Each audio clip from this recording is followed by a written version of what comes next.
তো ইঞ্জিন বান্ধা গাড়িটা নিয়ে আসছে এখানে, আর আমরা আছি এখন থানার ব্রিজের মধ্যে। গাড়িটার অবস্থাটা দেখেন কি অবস্থা কিভাবে লাগছি। গাড়িটা হলো BS6 সুজুকি এসএফ গাড়িটা।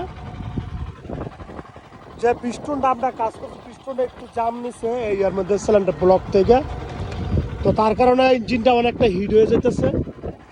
তো এটা খোলামেলা লাগছে যারা একটু বাতাস মাতার জন্য পায় গাড়িটার মধ্যে।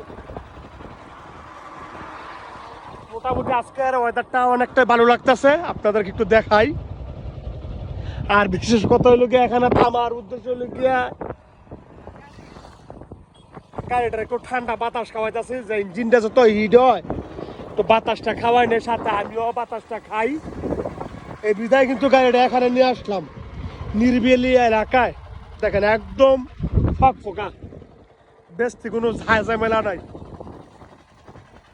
আর এটা সাউন্ডটা শোনাই আপনাদেরকে, এই যে দেখতেছেন, কারণ ইঞ্জিনটা অনেকটা হিট হয়ে গেছে, তার কারণে সাউন্ড একটু চেঞ্জ। আশা করি ইঞ্জিনটা ফ্রি হয়ে গেলে সাউন্ড আর একটু ভালো হবে। তো ঠিক আছে, সবাই ভালো থাকবেন, আসসালামু আলাইকুম।